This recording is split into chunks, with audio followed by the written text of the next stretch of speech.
Hola a todos, hoy les vamos a presentar nuestro trabajo de investigación, nuestra nueva tabla periódica del curso de Química General. Los integrantes de mi grupo son Castro Larrea Gabriel Hernán, Dongo Sánchez Lael Alessandra y quien les habla Rojas Castellanos Yeslinda Llana. El contenido que incluye nuestro trabajo de investigación es el origen, evolución en el tiempo, información que brinda nuestra tabla periódica, elementos químicos involucrados en el desarrollo y fabricación de medicamentos y conclusiones. El origen. Lo primero que se nos viene a la mente al hablar de la tabla periódica es que esta está conformada por elementos químicos que están ordenados según su número atómico, su configuración electrónica y sus propiedades químicas. El creador de esta tabla periódica fue un químico ruso llamado Dmitri Mendeleev en 1879, el cual en ese momento escribió unos 63 elementos de la tabla periódica. Sin embargo, años atrás ya se habían clasificado algunos de estos elementos químicos, como el grupo de triadas de Johann Dobereiner y la ley de octavas de Jonathan Newland. Mendeleev creó esta tabla para explicar los elementos químicos a sus estudiantes de química, en la que dejó casillas vacías intencionalmente, ya que decía que estos pertenecían a elementos desconocidos. Evolución de la tabla periódica. En 1828, Johann Dobereiner destaca las existencias de similitudes entre elementos agrupados de tríos, en el que él denominó triadas, por ejemplo, la triada del cloro, bromo y yodo.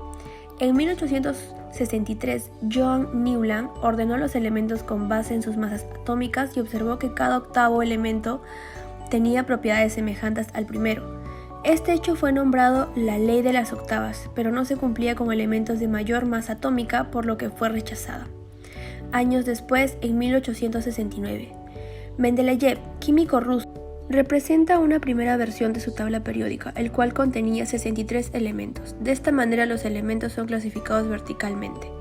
En 1913, Henry Moseley descubrió que el número atómico aumenta en el mismo orden de la masa atómica periódica y enuncia la ley periódica que dice: si los elementos se colocan según su número atómico, se observa una variación periódica de sus propiedades físicas y químicas. Nuestras compañeras acaban de contarnos cómo se creó y formó la tabla periódica. Ahora yo les enseñaré sobre la información que la tabla nos brinda. Primero tenemos el símbolo químico. El símbolo químico es una abreviación que nos permite identificar el compuesto o elemento sin tener que utilizar el nombre denominado completo.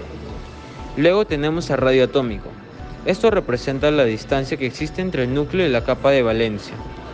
Por este medio podemos hallar el tamaño que tiene un átomo. También tenemos el peso atómico y la masa atómica. El primero es la masa, promedio de los átomos de un determinado elemento químico. El segundo es el número de protones y neutrones que tiene un átomo. También tenemos a la energía de ionización. Es la energía mínima que se necesita para separar un electrón de valencia de un átomo neutro gaseoso y aislado. Como resultado de esto se genera un catión. Después tenemos la electronegatividad. Se refiere a la capacidad que tiene el átomo para atraer un electrón. Y finalmente tenemos a la afinidad electrónica. Este es el proceso de adición de un electrón a un átomo gaseoso y esto genera un anión. ¿Qué nuevo orden se podría dar a la tabla periódica en función a cada especialidad? ¿Qué propuestas se tendría? La tabla periódica que nuestro grupo propuso fue creada a partir de la base de una parte del cuerpo humano. En este caso, nuestro modelo fueron las costillas, 7 en cada lado como se puede observar, llegando a un total de 14 costillas, ordenadas por periodos y grupos. Al lado izquierdo superior se pueden visualizar el bloque S coloreado de celeste, al lado derecho el bloque P de color naranja, compartiendo ambos el medio de las costillas para el bloque D de color verde. Y finalmente el bloque F sombreado de rojo, que en nuestra tabla periódica la colocamos dentro de las costillas, tomando la forma del corazón.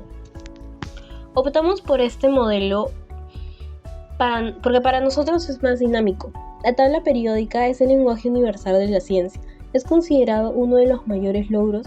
Tiene características que la convierten en una herramienta única, central y muy importante. Parecido a las costillas, que son la protección esquelética central y única del corazón y de la cavidad torácica. Los distintos elementos de la tabla periódica han servido para la realización y producción de distintos fármacos a lo largo del tiempo. con el fin de tratar diferentes tipos de patologías. Su objetivo es de poder resolver y aliviar los malestares de la población y así poder mejorar su calidad de vida. La mayoría de las enfermedades con más alta tasa de mortalidad en el mundo son tratadas con antibióticos que contienen varios elementos químicos combinados. La organización de la tabla periódica ha facilitado el desarrollo de estos fármacos, que ayudan a mejorar el estilo de vida de muchas personas a través del consumo de estos medicamentos. Si podemos mencionar algunos de ellos, serían: con la patología del cáncer, los elementos químicos que componen el medicamento son el fósforo, nitrógeno y yodo. En el trastorno bipolar se utilizan los elementos litio, glicolato sódico y estearato de magnesio y sodio. En la tuberculosis se utilizan los elementos de estearato de magnesio, sulfato de sodio y dióxido de urano. Conocer la tabla periódica es muy interesante e importante, ya que es una herramienta de aprendizaje que contiene información relevante y organizada. De no ser estudiados los elementos de la tabla periódica, lo más probable es que nos hubiéramos visto afectados. Los elementos presentan una notable importancia en la medicina.